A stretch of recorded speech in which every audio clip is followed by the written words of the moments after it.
Hello students, good morning. कैसे हैं आप लोग? आज मैं ग्रेविटेशन पढ़ा रहा हूं। ग्रेविटेशन टॉपिक को कंटिन्यू कर रहा हूं। उसमें जो क्वेश्चंस हैं, जो टॉपिक हैं, वो आज मैं बताऊंगा एक नए टॉपिक के साथ। और नए टॉपिक का नाम है, बेटा ध्यान से देखना, topic is satellite. Yes, the topic is satellite. अब आपसे कोई पूछे कि व्हाट इज सैटेलाइट, सैटेलाइट किसे कहते हैं, तो कहा जाता है अगर कोई भी लाइट मास एक हेवी मास के चारों तरफ रिवॉल्व करता है, वरना लाइट मास कंपेरेबल में देखा जाए, कंपेयर किया जाए तो लाइट मास अगर एक हेवी मास के चारों तरफ रिवॉल्व करता है, तो वो जो लाइट मास जो रिवॉल्व कर रहा है around the another heavy mass, that light revolving mass is called satellite of that heavy mass. इसका मतलब जो लाइट मास है, जो हल्का मास है, जो रिवॉल्व कर रहा है कहां, अपने ऑर्बिट में, इसके चारों तरफ, एक हेवी मास के चारों तरफ, तो उस लाइट मास जो रिवॉल्विंग मास है उसे हम सैटेलाइट कहते हैं। That is called satellite. Satellite दो तरह के होते हैं बेटा। एक होता है नेचुरल सैटेलाइट, नेचुरल सैटेलाइट, और एक होता है आर्टिफिशियल सैटेलाइट। अब नेचुरल सैटेलाइट के बारे में बता दूं, जैसे मून अर्थ का, अर्थ सन का। These are what, these are the what, natural satellite. और आर्टिफिशियल सैटेलाइट कौन होता है? जो अर्थ के चारों तरफ रिवॉल्व करती है, जो स्पेस स्टेशन से छोड़ा जाता है। बहुत सारे, हर कंट्री, नासा, अपना इसरो, सब लोग ड्रॉप करते हैं अपने अपने अर्थ के चारों तरफ अपना अपना सैटेलाइट होता है सबका, सब कंट्रीज का। तो ये जो सैटेलाइट है, ये एक तो होता है नेचुरल और एक होता है आर्टिफिशियल। नेचुरल तो मैंने बता दिया, आर्टिफिशियल भी बता दिया, इसी कहते हैं सैटेलाइट। हमें मेन पढ़ाई करनी है अभी आर्टिफिशियल सैटेलाइट के बाद। तो जब मैं इसको पढ़ाऊंगा तो उससे पहले कुछ पॉइंट्स क्लियर कर दें। जब मैं स्मॉल एम लिखूंगा यहां पर, तो स्मॉल एम का मतलब है मास ऑफ सैटेलाइट, और जब मैं कैपिटल एम लिखूंगा तो इसका मतलब है mass of earth. Small R लिखूंगा, इसका मतलब है radius of earth. Small R लिखूंगा तो इसका मतलब है रेडियस ऑफ अर्थ, नहीं, वो ऑर्बिट जिसमें सैटेलाइट रिवॉल्व कर रहा है, इसका मतलब वो ऑर्बिट जिसका रेडियस वो है H. H is height of satellite या ऑर्बिट। सैटेलाइट की हाइट वही होगी जो ऑर्बिट की हाइट।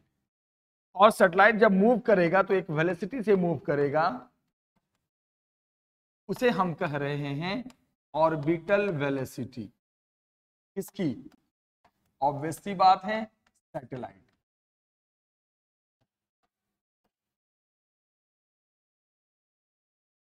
अब हम यहां से शुरू करते हैं डेरिवेशन। ध्यान से,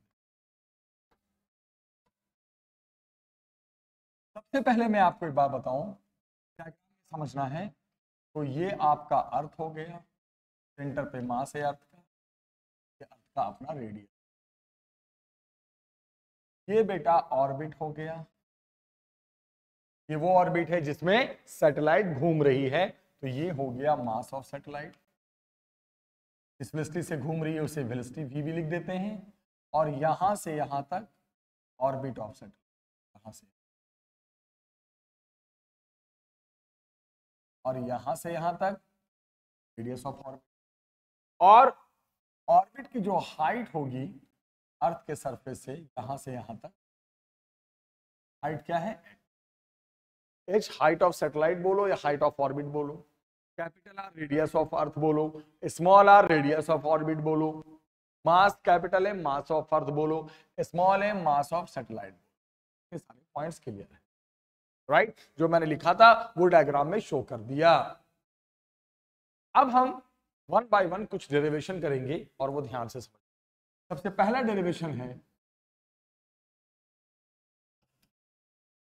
ऑर्बिटल वेलोसिटी, इसे हम v से इंडिकेट। तो अब इसको डिराइव कैसे करें, बड़ी इंपॉर्टेंट चीज, बहुत इंपॉर्टेंट। एक बात पता है कि कोई भी मास, कोई भी चीज फिजिक्स में अगर सर्कुलर मोशन में घूमती है तो उसको घूमने के लिए एक फोर्स चाहिए होता है, उस फोर्स को कहते हैं सेंट्रीपेटल फोर्स।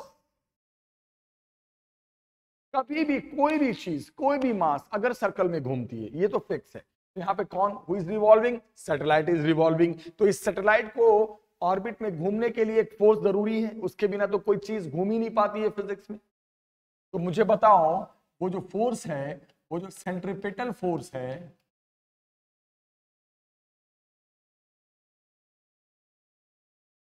रिक्वायर्ड किसे, किसे रिक्वायरमेंट है इसकी, फॉर्मूला जानते हो, एम वी स्क्वायर बाई जिस ऑर्बिट में घूम रहा है उसका रेडियस, ये हमने चैप्टर 4 में ही पढ़ा था। तो सैटेलाइट को जो चाहिए घूमने के लिए centripetal force M V square by R. अब बोलोगे सर ये फोर्स आएगा कहां से, ये फोर्स हमेशा किधर चाहिए, सेंटर की तरफ, सेंटर की तरफ, तभी ये सर्कल में घूम पाएगा। और ये आएगा कहां से सर, खुद तो आता नहीं है, कोई सोर्स के थ्रू आता है। तो दिमाग लगाओ, सेंटर पे अर्थ है, मास है, इनके बीच एक अट्रैक्टिव फोर्स भी काम करेगा। सोचने वाली बात है। आप देखो यहाँ पे अर्थ है, यहाँ पे सैटेलाइट है, तो अर्थ सैटेलाइट को अपने तरफ खींचेगी एक फोर्स से। हम पढ़ा चुके हैं न्यूटन लॉ ऑफ ग्रेविटेशन में, पढ़ाया भी मैंने 2 दिन पहले। क्या कहते हैं इस फोर्स को, बताना। ये फोर्स होता है जी एम1 m2 बाई कितना, जो इनके बीच की डिस्टेंस है, कितनी डिस्टेंस है, आर स्क्वायर। तो अर्थ विल अट्रैक्ट, ये पता है, हर एक मास दूसरे मास को अट्रैक्ट करता है। तो अर्थ भी आप अट्रैक्ट करेगी किसको, सैटेलाइट को। फोर्स का फॉर्मूला पता है, किधर करेगी, अपने तरफ। अपने तरफ का मतलब सेंटर की तरफ, सेंटर की तरफ ही चाहिए हमें। इसका मतलब यही फोर्स प्रोवाइड कर देगा सेंट्रीपेटल फोर्स, जो ये अट्रैक्शन होगा ना, जो अर्थ खींचेगी ना मास को सेंटर की तरफ, यही फोर्स उसे सेंट्रीपेटल फोर्स प्रोवाइड कर देगा। अब इक्वेट कर दो, दोनों फोर्स को इक्वेट कर दो बेटा। M V square by R is equal to G M by R. ये थोड़ा सा, ये कौन सा आर होगा, जो उनके बीच की डिस्टेंस है। क्या डिस्टेंस है इनके बीच की, सोचने वाली बात है। ये और यहाँ है ना। तो ये डिस्टेंस क्या है इनके बीच का, यहां से यहां डिस्टेंस कितना है, कैपिटल आर है या स्मॉल आर, स्मॉल आर है ना। तो यहाँ पे क्या लेंगे, स्मॉल। मैंने कैपिटल आर लिख दिया था। फोर्स के फॉर्मूले में क्या लेते हैं, डिस्टेंस, किसके बीच, दोनों मासेस के बीच। तो अर्थ सेंटर पे है, सैटेलाइट यहाँ है, तो इनके बीच डिस्टेंस स्मॉल आर। ओके, अब यहां से स्मॉल आर हो गया कैंसिल, एक स्मॉल एम भी हो गया कैंसिल। तो बच क्या गया बेटा, बच गया V square is equal to G M by R. Yes, अब यहां से वी स्क्वायर आया, अब मैं इसको वी रूट लगा दूं तो वी इज इक्वल टू कितना आ जाएगा, under root G M by R, root लग गया। और ये फॉर्मूला बन गया सैटेलाइट की ऑर्बिटल वेलोसिटी का, जिस वेलोसिटी से सैटेलाइट अपने ऑर्बिट में गोल गोल गोल गोल चक्कर काट रहा है अराउंड द अर्थ। अब आप एक कॉन्सेप्ट समझो, ध्यान से देखो, आप ध्यान से देखो। सैटेलाइट की जो वेलोसिटी आई, कैसे आई पता चला, घूमने के लिए सेंट्रीपेटल फोर्स चाहिए। वो कहां से मिलेगा, जो अर्थ उसको अट्रैक्ट करेगी सैटेलाइट को अपने सेंटर की तरफ, वहां से मिलेगा। इक्वेट करो, यू विल गेट। आप एक बात ध्यान से नहीं देख रहे हो, देखो सैटेलाइट की ऑर्बिटल वेलोसिटी उसके मास पे डिपेंड नहीं कर रही है, फॉर्मूले में अर्थ का मास आया है। पॉइंट इज क्लियर, ये बहुत इंपॉर्टेंट पॉइंट है। क्या सीखा आपने कि इस velocity of satellite doesn't depend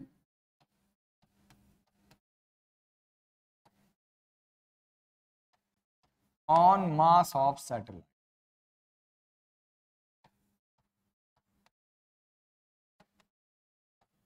satellite की जो घूमने की ऑर्बिटल वेलोसिटी है वो सैटेलाइट के मास पे डिपेंड नहीं करती, इसके मास पे डिपेंड कर रही है, अर्थ के मास पे। ये पॉइंट क्लियर कर, कहने का मतलब ये है कि सैटेलाइट का मास ज्यादा है या कम है, उस पे इसकी स्पीड डिपेंड नहीं करती। अगर एक ही ऑर्बिट में सैटेलाइट घूम रहा है तो चाहे वो बड़ा सैटेलाइट हो चाहे वो छोटा सैटेलाइट हो, उसकी ऑर्बिटल वेलोसिटी घूमने वाली वेलोसिटी सेम होगी, क्योंकि फॉर्मूले में सैटेलाइट की वेलोसिटी के फॉर्मूले में सैटेलाइट का मास नहीं आ रहा है, याद रखना। यानी कि velocity of satellite is independent of their mass. Point याद रखना। अब आपको जब मैं पढ़ा रहा था तो स्टार्टिंग में एक रिलेशन मैंने बताया था, आपको याद है या नहीं याद है? Small g is equal to gm/r²। Relation मैंने बताया था स्मॉल g और कैपिटल G में। याद करो कि small g is called acceleration due to gravity and capital G is what? Capital G is what? आप जानते हो, ग्रेविटेशनल कांस्टेंट। ये मैंने पढ़ाया था। तो अगर यहां से देखा जाए और यहां से समझा जाए तो आप याद करो ये रिलेशन होता था स्मॉल g और कैपिटल G में।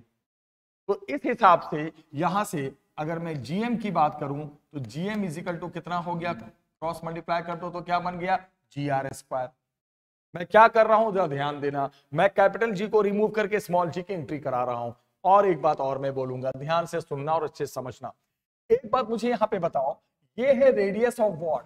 ये है रेडियस ऑफ अर्थ।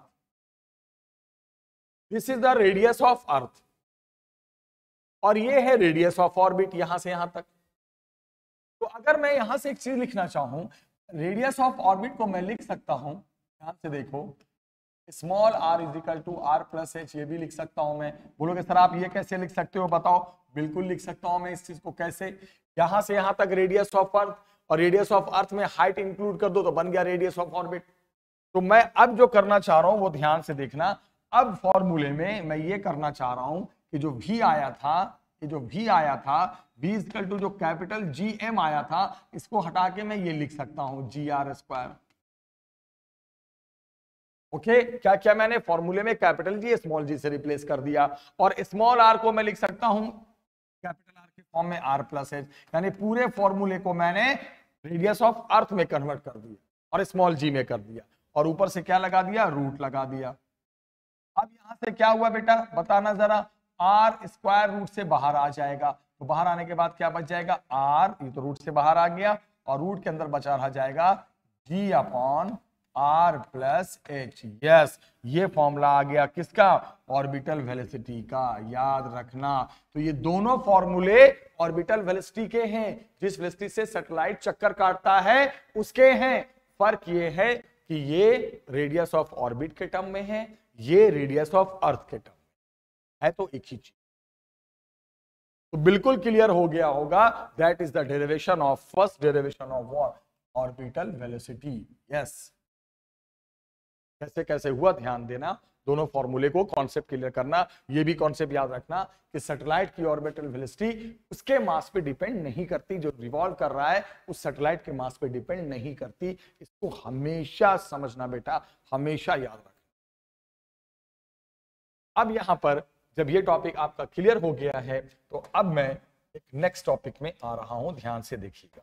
एक तो डेरिवेशन मैंने करा दिया, इसका करा दिया सैटेलाइट की ऑर्बिटल वेलोसिटी का। सैटेलाइट जिस वेलोसिटी से चक्कर काटेगा हमने उसका डेरिवेशन आपको करा दिया। That is clear. अब यहां पर मैं जो नेक्स्ट टॉपिक पढ़ाने जा रहा हूं, इसका जो डेरिवेशन कराने जा रहा हूं वो आप ध्यान से देखिएगा। नेक्स्ट डेरिवेशन इसका कराने जा रहा हूं सैटेलाइट का ही, टाइम पीरियड। इसे हम किससे इंडिकेट करते हैं बेटा? टी से। अब आपसे कोई पूछता है कि what is time period, time period क्या है सैटेलाइट का? तो ऑब्वियस सी बात है, सैटेलाइट को एक चक्कर काटने में, कंप्लीट एक चक्कर काटने में जितना भी टाइम लगता है, that time is called time period. किसी चीज का टाइम पीरियड क्या होता है? ऑब्वियसली एक पूरा रिवोल्यूशन करने में जितना भी टाइम लगेगा वो सैटेलाइट का टाइम पीरियड कहलाता है। जितना भी टाइम लगे, 1 सेकंड लगे, 2 सेकंड लगे, 4 सेकंड लगे, 100 सेकंड लगे, 1 साल लगे, दैट इज टाइम पीरियड। अब टाइम पीरियड का डेरिवेशन करें तो कैसे करें? टाइम का फॉर्मूला होता क्या है? टाइम का फॉर्मूला होता है बेटा डिस्टेंस बाय स्पीड। ऑब्वियस सी बात है, आप सभी जानते हो। तो आप क्या करोगे? डिस्टेंस एक चक्कर में कितना काटेगा? 2 पाई r। ये तो काटेगा 2 पाई r, कौन मना कर रहा है? और किस स्पीड से काटेगा, v से काटेगा ऑब्वियसली। अब और बढ़ना चाहते हो पढ़ लो, मैंने मना नहीं किया है। 2 पाई आर, अभी आपने v निकाला 2 मिनट पहले, ऑर्बिटल वेलोसिटी याद करो, पहला फॉर्मूला, इसके 2 फॉर्मूले में से एक फॉर्मूला होता था gm by R, gm by क्या r, ये r है ओके।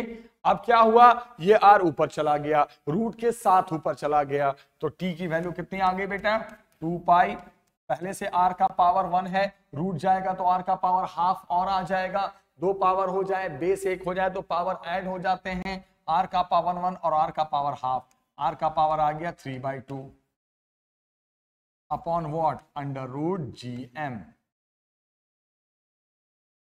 देखो ध्यान से देखो, तो ये एक तरह से फॉर्मूला हम मान सकते हैं, और मानेंगे क्या, मानना जरूरी है। ये फॉर्मूला किसका आ गया, टाइम पीरियड, किसका टाइम पीरियड, सैटेलाइट का। आप एक बात देखो, यहां भी टाइम पीरियड में भी मास सैटेलाइट का नहीं आ रहा है, ना तो ऑर्बिटल वेलोसिटी में आ रहा है, ना टाइम पीरियड में आ रहा है। इससे यह पता चला कि चाहे ऑर्बिटल वेलोसिटी हो, चाहे उसका टाइम पीरियड हो, वो सैटेलाइट के मास पे डिपेंड नहीं करता, वो उसके मास पे डिपेंड करता है जिसके चारों तरफ वो रिवॉल्व कर।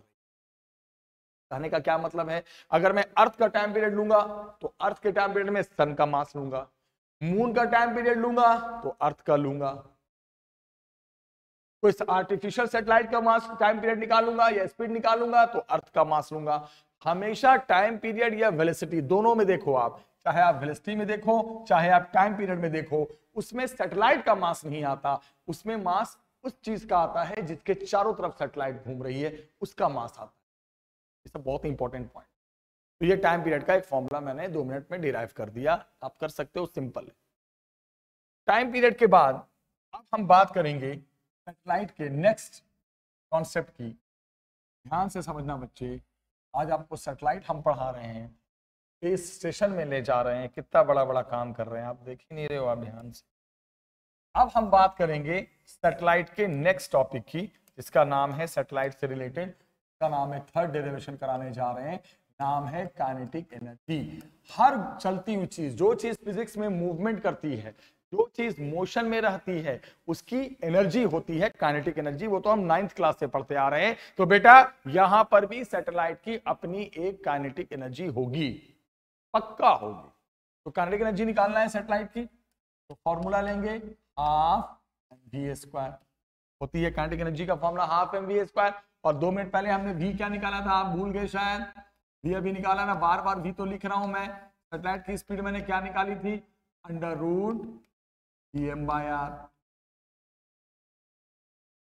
तो ये v² यहां रख दो, क्या आ गया, हाफ mv²। इसका स्क्वायर करो, इस पूरे का स्क्वायर करोगे तो रूट हट जाएगा।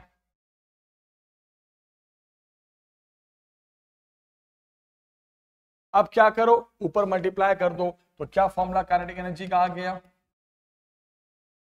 gm बाय क्या, 2r। ये फॉर्मूला आ गया सैटेलाइट की कौन सी एनर्जी का, काइनेटिक। क्या फॉर्मूला आ गया, g mass of earth mass of satellite upon 2r radius of orbit. तो ये तीसरा डेरिवेशन कंप्लीट हो गया। अब हम ये हमने करा दिया थर्ड डेरिवेशन कंप्लीट। अब हम कराएंगे आपको फोर्थ डेरिवेशन। सैटेलाइट के पास जब काइनेटिक एनर्जी होती है तो इसके पास पोटेंशियल एनर्जी भी होगी। और मैंने पढ़ाया था, आप लास्ट लेक्चर में, उससे पहले में देखना, मैंने एक रिकॉर्डिंग में भेजा था आपको यूट्यूब लेक्चर में, आपने देखा होगा मेरी वीडियो को। हमने पढ़ाया था कि अगर किसी भी सिस्टम में 2 मासेस होते हैं तो पोटेंशियल एनर्जी का फॉर्मूला होता है -g m1m2/r। पढ़ाया था मैंने, मुझे याद है, कहां पढ़ाया था, जिस सिस्टम में 2 मासेस हो, m1 हो m2 हो, r डिस्टेंस पे हो, तो ये फॉर्मूला होता है किसका, काइनेटिक पोटेंशियल एनर्जी का, -g पहला मास दूसरा मास, उनके बीच की डिस्टेंस। जहां सिस्टम में 2 मास आते हैं, ये तो वेलोसिटी की वजह से था, ये तो पोटेंशियल एनर्जी वेलोसिटी से थोड़ी आती है, ये तो सिस्टम में कॉन्फ़िगरेशन की वजह से आती है। जब सिस्टम तैयार होता है, जहां 2 मासेस होते हैं, वहां ये एनर्जी आ जाती है -g m1 m2/r। तो यहां भी दो मास कौन है, एक मास अर्थ है, एक मास सैटेलाइट है, दोनों के बीच की डिस्टेंस स्मॉल आर है, रेडियस ऑफ ऑर्बिट है। तो यहां भी फॉर्मूला बन गया पोटेंशियल एनर्जी का, ध्यान से देखोगे तो -G_m1 पहला मास अर्थ, m2 दूसरा मास सैटेलाइट, अपॉन इनके बीच की distance, it means r। Yes, this is the what, this is the potential energy of satellite. तो काइनेटिक एनर्जी भी निकाल दिया भाई, पोटेंशियल एनर्जी भी निकाल दिया, दो ही चीज चल रहा है, अर्थ का मास, सैटेलाइट का मास और रेडियस ऑफ ऑर्बिट। अब बोलोगे सर आपने जब दोनों सभी चीजें निकाल दी तो सर टोटल एनर्जी भी निकाली दो ना, इसमें क्यों टाइम बर्बाद कर रहे हो। बिल्कुल TE मतलब टोटल एनर्जी की बात करेंगे अब हम। तो जब हम बात करेंगे टोटल एनर्जी की बेटा, तो total energy will be sum of what, kinetic energy plus potential energy. अगर हम बात करें टोटल एनर्जी की तो आप बोलोगे सर ये तो सम होगा, किसका, दोनों का, काइनेटिक का और पोटेंशियल का, दोनों का सम होगा सर। तो क्या हो गया बच्चे बताओ, दोनों को ऐड करेंगे तो Gmm/r, Gmm/r कॉमन हो जाएगा, और कॉमन होने के बाद यहां क्या बच जाएगा, नंबर में हाफ, यहां क्या बच जाएगा -1, हाफ -1 -हाफ, फॉर्मूला आ गया टोटल एनर्जी का -Gmm/2r। Yes, this is the formula of what, total energy of the satellite. तो this is kinetic energy, this is potential energy and this is total energy, किसकी, satellite की। सब में वही m दोनों मास आ रहा है, अर्थ का मास, सैटेलाइट का मास आ रहा है। अब आप बोलोगे सर इसमें से एक चीज मुझे सीखने को मिली, बोलोगे हाँ बताओ क्या सीखने को मिली। जो चीज आपको सीखने को मिले बेटा वो मैं बॉक्स में लिख रहा हूं, आप तीनों फॉर्मूले को गौर से देखो। जब आप तीनों फॉर्मूले को गौर से देखोगे तो आपको एक कॉन्सेप्ट, एक चीज समझ में आया। वो ये समझ में आया, ध्यान से देखना, वो ये समझ में आया बेटा कि अगर आप काइनेटिक एनर्जी को देखते हो और टोटल एनर्जी को देखते हो, ध्यान से देखो, साफ दिख रहा है कि इन दोनों की वैल्यू तो सेम है, वैल्यू दोनों की सेम है, बट इसमें एक दूसरे के साथ माइनस लगा है। तो इसका क्या मतलब हो गया बेटा कि यहां पे कह सकते हैं कि kinetic energy is the negative of total energy. इसका मतलब अगर सैटेलाइट के किसी भी सवाल में सैटेलाइट की टोटल एनर्जी पता है या काइनेटिक एनर्जी पता है, रिलेशन में देखो वैल्यू सेम है बट एक में माइनस लगा है, इससे ये पता चला कि अगर दोनों में से किसी में भी माइनस लगा, एक टोटल में माइनस लगा दो तो काइनेटिक बन जाएगा और काइनेटिक में माइनस लगा दो तो टोटल बन जाएगा। ये रिलेशन हो गया।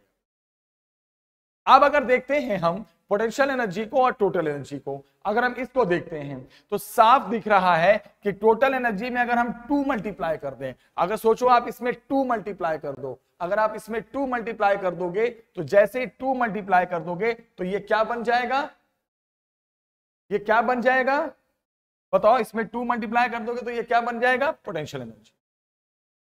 ठीक है, क्या बन जाएगा बताओ बेटा, इसमें 2 मल्टीप्लाई कर दो तो ये क्या बन जाएगा, पोटेंशियल एनर्जी। तो यहां से क्या पता चला कि potential energy is the multiply of what, total energy. ये सब पॉइंट याद रखना, एक रिलेशन आ गया, एक रिलेशन आ गया है, किसके बीच रिलेशन आ गया, तीनों एनर्जी में। क्या रिलेशन आ गया बताना जरा, क्या रिलेशन आया कि अगर आप टोटल एनर्जी में माइनस लगा दो तो काइनेटिक आ जाएगा और टोटल एनर्जी को डबल कर दो तो पोटेंशियल आ जाएगा। ये आपस में एक रिलेशन है। मान लो कह दिया भाई टोटल एनर्जी इतना है, इतना है, इतना है, इतना जूल है, तो काइनेटिक क्या होगी, माइनस लगा दो। टोटल एनर्जी इतना है तो पोटेंशियल क्या होगा, डबल लगा दो, बस सिंपल, कुछ भी नहीं है इसमें। तो ये kinetic energy, total energy, potential energy सबका फॉर्मूला है, रिलेशन है, इसको कभी नहीं भूलना, नेवर। अब इस पे जरा मैं कुछ क्वेश्चंस करा दूं, ठीक है, अभी कराता हूं, 2 मिनट में आप देखना, देख लो आप बेटा, अगर आपको चाहिए स्क्रीनशॉट लेना तो ले ले सकते हो, बट ना सब समझ में आ ही रहा है आपको। अब मैं कुछ क्वेश्चंस कराता हूं, करते हैं सैटेलाइट पे। एक एग्जांपल है कि find energy required to shift a satellite.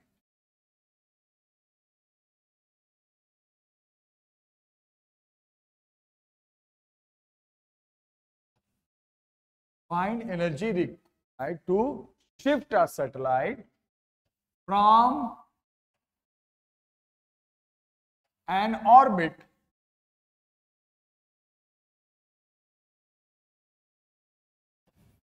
और उस ऑर्बिट की हाइट गिवन है, ध्यान से सुनो, ऑफ एल्टीट्यूड भी कहते हैं हाइट को, h is equal to 2r to another orbit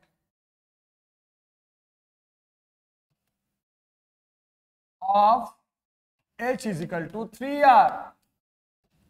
यानी कि पहले सैटेलाइट किसी और ऑर्बिट में था जिसकी हाइट 2r थी, अब एक दूसरे ऑर्बिट में जाना है जिसकी हाइट 3r है। तो आपको बताना है कि what will be the energy required, कितनी एनर्जी की जरूरत पड़ेगी सैटेलाइट को एक ऑर्बिट से दूसरे ऑर्बिट में शिफ्ट करने में। और ऑर्बिट का रेडियस नहीं है, ध्यान से पढ़ो, this is not radius, this is height, this is height. आप समझो मेरी बात को, ये हाइट गिवन है बेटा, एल्टीट्यूड गिवन है बच्चे।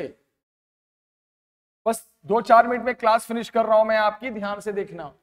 अब हम क्या करें, क्या फॉर्मूला हमने आपको पढ़ाया है टोटल एनर्जी ऑफ सैटेलाइट का, बोलो। अभी पढ़ाया -g mass of earth, mass of satellite upon 2r, लेकिन इसमें जो r था वो क्या था, रेडियस ऑफ ऑर्बिट, और यहां एल्टीट्यूड गिवन है, उस ऑर्बिट की हाइट गिवन है, फॉर्मूले में रेडियस चाहिए।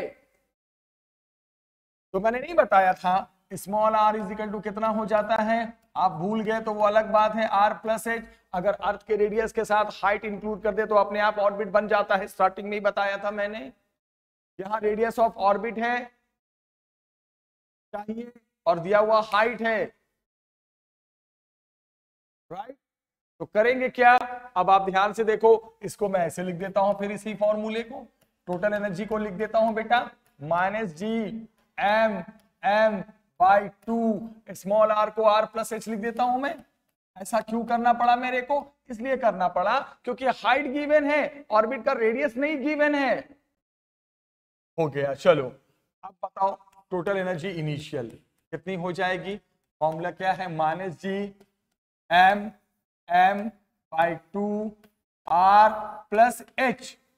अभी ऑर्बिट की हाइट कितनी है, 2r, r प्लस 2r कितना आ गया, -g m/2r plus r, 3r into 2 6r हो गया, 2r plus r 3r into 2 6r। This is the initial energy required, initial energy इस ऑर्बिट में जब था, इस हाइट में। अब बोलोगे सर फाइनल एनर्जी बताओ, फाइनल जी का मतलब कब, फॉर्मूला तो वही होगा, -g m/2 r क्या है, r प्लस h। अब जिस ऑर्बिट में गया उसकी हाइट 3r है, कितना हो गया, 3r plus r 4r into 2 8r, -g m/8r हो गया। आपसे क्या पूछा है, कितनी एनर्जी की जरूरत पड़ी, ऑब्वियस सी बात है, पहले एनर्जी इतनी थी, स्टार्टिंग एनर्जी इतनी थी, उसके दूसरे ऑर्बिट में जाने के बाद एनर्जी इतनी हो गई। तो इसमें जो डिफरेंस आया वही रिक्वायरमेंट है, वो जो डिफरेंस आया वही एनर्जी नीड है, वो जो डिफरेंस आया वही वर्क है। जैसे भी बोलना है बोलो, वर्क एनर्जी कुछ भी पूछ सकता है। तो जो डिफरेंस, तो एनर्जी नीडेड, एनर्जी रिक्वायर्ड क्या हो जाएगा बेटा, जो फाइनल एनर्जी है वो देख लो, माइनस इनिशियल एनर्जी। जो एनर्जी में डिफरेंस आया वही एनर्जी नीडेड है, वही एनर्जी रिक्वायर्ड है, और क्या, और तो कुछ है ही नहीं। तो आप बोलोगे सर आप बताओ क्या आंसर आने वाला है, आने वाला है आंसर, इन दोनों को माइनस करने जा रहे हैं हम, फाइनल माइनस इनिशियल, दोनों में से क्या कॉमन है देखो जरा, -g m/, पहले मैं लिख देता हूं पूरी value, 8r minus initial -g m/6r। Okay, इतना हो गया। अब मैं इसको यहां सॉल्व करूंगा, बेस यहां पर है तो वहीं सॉल्व करूंगा। अब आगे देखो, अब आगे देखोगे तो क्या आ जाएगा बेटा, क्या एनर्जी रिक्वायरमेंट आ रहा है, सोच के जवाब दो। दोनों को सॉल्व करते हैं, माइनस माइनस ये प्लस पहले आ गया तो क्या हो गया, G M M by R पहले कॉमन ले लो और ये आ गया 1/6 माइनस 1/8। ओके, ये पहले आ गया ना, माइनस माइनस प्लस पहले आ गया ना बेटा, पहले आ गया ना, फाइनल माइनस इनिशियल में पहले आ गया, और G M M by R common तो 1/6 माइनस 1/8 कितना आ गया बच्चों, G M M by R. 6 8 का एलसीएम लोगे तो कितना आ जाएगा, 6 8 का एलसीएम लोगे तो कितना आ जाएगा, सोच, आ जाएगा 12 या 24, 6 8 का, और 6 4 जा 8 3 जा कितना आ गया बताओ, 1/20। तो क्या एनर्जी की जरूरत पड़ी, आंसर आ गया G M M by 24 R. Yes, यही एनर्जी है जो जरूरत पड़ी सैटेलाइट को इस ऑर्बिट से, कौन से ऑर्बिट से ले जाके बेटा, किस ऑर्बिट से ले गए आप, उस ऑर्बिट से जिसकी हाइट 2r थी, अब दूसरे ऑर्बिट में लेके चले गए जिसकी हाइट 3r है। तो कितनी एनर्जी की जरूरत पड़ी, G M M by 24 R. कैसे निकाला, पहले एनर्जी का formula G M M by 2r, फॉर्मूले में रेडियस ऑफ ऑर्बिट चलता है, दिया हुआ है हाइट, तो रेडियस को हाइट में कैसे बदलेंगे, ऑर्बिट का रेडियस हाइट में कैसे बदलता है, अर्थ का रेडियस प्लस हाइट, अर्थ के रेडियस के साथ हाइट इंक्लूड कर दो, बन गया रेडियस ऑफ ऑर्बिट। अब क्या है, पहली बार हाइट 2r रखो तो 2r plus r 6r energy आ गई, ये आ गई स्टार्टिंग एनर्जी। फिर हाइट के यहाँ पे कितना रख दो, अब जिस ऑर्बिट पे गया उसकी हाइट 3r है तो 3r रखो, 4r 8r आ गया। आपको एनर्जी कितनी जरूरत पड़ी वो पता करना है, बोलोगे सर बहुत सिंपल काम है, फाइनल माइनस इनिशियल, इसको करोगे ये पहले प्लस आ गया, GMM by R common 1/6 minus 1/8, solve किया 1/24 आ गया आंसर। यही एनर्जी की जरूरत पड़ी सैटेलाइट को इस ऑर्बिट से उस ऑर्बिट तक ले जाने में।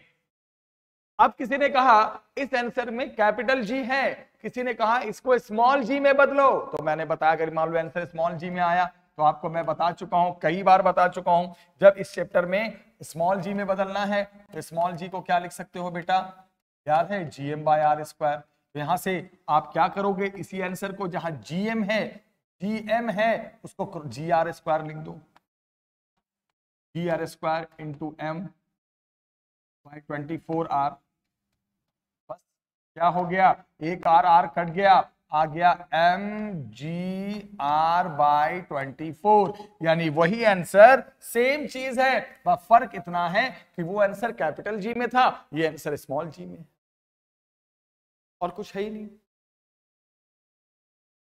तो सवाल ऐसा आता है कि सैटेलाइट एक ऑर्बिट में था दूसरे ऑर्बिट में चला गया, क्या एनर्जी चाहिए, दैट सिंपल, कुछ नहीं करना, सीधे फॉर्मूला जो होता है वो लिखना है आपको, ये फॉर्मूला याद होना चाहिए टोटल एनर्जी का। अब मान लो हाइट ना देकर रेडियस होता, रेडियस ऑफ ऑर्बिट होता तो जो होता वही रख देते, लेकिन यहाँ पे हाइट गिवन है तो रेडियस ऑफ ऑर्बिट को हाइट में लिख सकते हैं, radius of earth plus height उसमें बदल देंगे, जो हाइट है वो रखेंगे, दो हाइट है, पहली हाइट दूसरी हाइट, दोनों पे दो एनर्जी आ जाएगी और दोनों एनर्जी को माइनस कर देंगे, तो ये आ जाएगा क्या, फाइनल माइनस इनिशियल, जो माइनस करोगे final minus initial, G M M by R common 1/6 minus 1/8, solve करोगे 24, ये आ गया आंसर कैपिटल जी में, स्मॉल जी में बदलना है, रिलेशन यूज कर लो।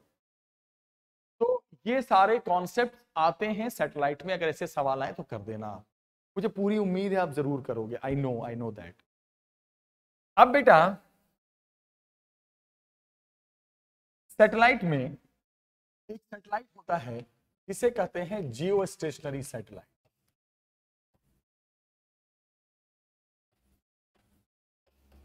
अब आपसे कोई पूछता है what is Jio stationery satellite, तो उसको ये जवाब देना वो सैटेलाइट कहलाता है जियो स्टेशनरी बेटा जो जिसका टाइम पीरियड अर्थ के टाइम पीरियड के बराबर होता है, जो अर्थ का टाइम पीरियड ऑफ रोटेशन होता है, अर्थ का टाइम पीरियड ऑफ रोटेशन होता है 24 आवर्स, इसका भी होता है 24 आवर्स, यानी अर्थ के साथ साथ घूमती है। जैसे मैं कहना क्या चाह रहा हूं, ये अर्थ है, ये ऑर्बिट है, ये सैटेलाइट घूम रही है, अर्थ भी अपने एक्सिस पे घूम रही है, ये भी साथ साथ घूम रहा है। अर्थ अपने एक्सिस पे 24 आवर्स में चक्कर काटेगी, ये भी 24 घंटे में एक चक्कर काटेगा 24 आवर्स में। टाइम पीरियड बराबर होता है, याद रखना। और जियो स्टेशनरी क्यों? स्टेशनरी का मतलब रुका हुआ। क्यों रुका हुआ? किसके रिस्पेक्ट में? अर्थ के रिस्पेक्ट में। अर्थ के रिस्पेक्ट में कैसे? अब बताओ, दोनों का टाइम पीरियड सेम कब होगा? जब दोनों साथ साथ चलेंगे, एक जैसी स्पीड से चलेंगे। और लगेगा, अर्थ वाले बंदे को लगेगा वो तो घूम ही नहीं रहा है। दो बस, दो गाड़ी एक साथ चलती है, एक स्पीड से चलती है, तो दोनों में एक दूसरे के बंदे के लगता है कि ये तो चल ही नहीं रही है। तो स्टेशनरी लगता है, अर्थ के रिस्पेक्ट में वो स्टेशनरी अपीयर होता है कि वो रुका हुआ है, क्योंकि टाइम पीरियड सेम है। वो स्टेशनरी। और किस हाइट पे ये सैटेलाइट होती है ये भी याद रखना। ये 35,800 किलोमीटर की हाइट पे ये सैटेलाइट होती है। इस सैटेलाइट के बारे में याद रखना। ये सैटेलाइट कितने हाइट पे होती है बेटा? कितने सैटेलाइट कितने हाइट पे होता है? ये h = 35,800 किलोमीटर। ये सैटेलाइट इतनी हाइट पे होता है। ये सैटेलाइट 35,800 किलोमीटर हाइट पे होता है। तो सैटेलाइट जियो स्टेशनरी क्यों? पता चल गया। घूमेगा अर्थ के साथ, लेकिन लगेगा घूम ही नहीं रहा है, लगेगा स्टेशनरी। टाइम पीरियड सेम होता है, इस हाइट पे होता है ये सैटेलाइट। किस हाइट पे सैटेलाइट होता है बेटा? 24 आवर्स टाइम पीरियड। और किस हाइट पे होता है? 35,800। एक सैटेलाइट होता है जिसे हम कहते हैं पोलर सैटेलाइट। अब कोई पूछे what is polar satellite? Polar satellite किसे कहते हैं? ये सैटेलाइट अर्थ के पोल का चक्कर काटता है। याद रखना बेटा, ये सैटेलाइट अर्थ के पोल का चक्कर काटता है। ये सैटेलाइट अर्थ का चक्कर नहीं काटता। आपको पता है दो पोल होते हैं, ये इक्वेटर होता है, ये पोल होता है, ये पोल होता है, जानते होगे आप। ये क्या होता है? इक्वेटर होता है, ये भी जानते होगे आप। तो ये सैटेलाइट सिर्फ और सिर्फ पोल का चक्कर काटता है, यूं पोल का। और ये ज्यादा हाइट पे नहीं होता, ये 500 से 800 किलोमीटर हाइट पे होता है। और टाइम पीरियड भी अराउंड 100 डेज के आसपास, 90 to 100 डेज, इतना ही के आसपास शायद टाइम पीरियड होता है। नॉट कंफर्म, बट इतना ही होता है। तो ये सब दो सैटेलाइट याद रखना। Polar satellite always revolve around, just around the pole, not around the earth. जिस हाइट पे होता है ना अर्थ के सरफेस से, वो 500 to 800 किलोमीटर के बीच में। और ये सैटेलाइट वो है जिसका टाइम पीरियड अर्थ के रोटेशन के टाइम पीरियड के बराबर अर्थ के साथ साथ घूमती है, उसी स्पीड से, उसी टाइम पीरियड से। और ये 35,800 किलोमीटर की हाइट पे एज्यूम किया जाता है इस सैटेलाइट। तो ये सब चीजें हमने आपको पढ़ाया। ये सब चीजें किसके बारे में था? That was all about the artificial satellite. हम जब नेक्स्ट सेक्शन में मिलेंगे तो सैटेलाइट में अब हम पढ़ेंगे, एक टॉपिक आएगा केपलर्स लॉ, प्लैनेटरी पे। इसी तरह के टॉपिक होंगे, इससे मिलते जुलते टॉपिक होंगे बेटा। तो आज की क्लास आप जरूर देखना, वीडियो को बार बार देखना, अच्छे से समझना, और लाइक सब्सक्राइब जरूर करना, और आगे भी शेयर करना। तब तक वेट करते हैं अगली वीडियो में नेक्स्ट लेक्चर के साथ। तब तक टेक केयर, बाय बाय।